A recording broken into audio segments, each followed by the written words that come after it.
You guys seem to really enjoy whenever I talk about how I did parenting things as a pediatrician and a mom, so let's talk about potty training. I'll tell you, I potty trained my oldest, who is a singleton, and then my twins, all right? So first, for my oldest, I did everything you shouldn't do in terms of potty training, so when we bought the toilet, the little kid toilet, he played in it. It moved all around the house with him. It was way more than 3 days, like probably 6 months before we even started potty training.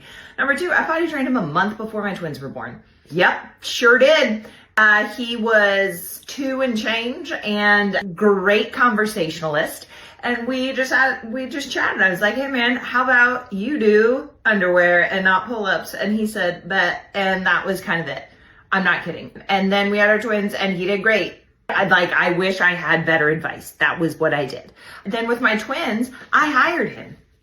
Sure did. My twins were ready at 2 and change. Well, my daughter definitely was. And I remember very specifically, we were at the zoo.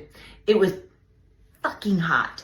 And she was like, hey, I gotta go to the bathroom. And I looked at that long ass line to an outdoor, non-air conditioned bathroom that I could smell it.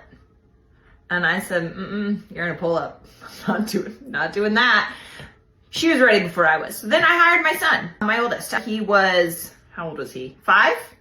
Yeah, almost 5, probably. I don't know. He was around there. He was 5 probably. And I hired him and I paid him in M&Ms. He was able to both hand out an M&M to them, which gave him power, and like, hell yeah, if you're a firstborn. He loved it. So he gave them 1 M&M every time they peed, but it was a 1 for you, 1 for me situation. And so he also got 1 M&M every time they peed. And then he got to give them 2 if they pooped, and he got 2 if they pooped. And they were potty trained in like a week.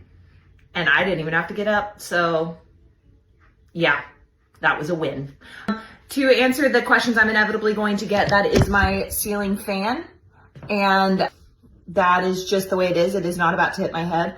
And yes, you are going to be able to get this mug. I talked about how I was offered $20,000 to promote a wellness company.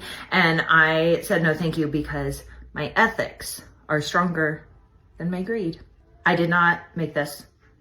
I did not design this. Lauren Bloom at Elysian Co. designed it. Comment ethics and a robot will send you the mug. I also have a shirt. I'm not wearing it, obviously, but I do have a shirt. Have a good one.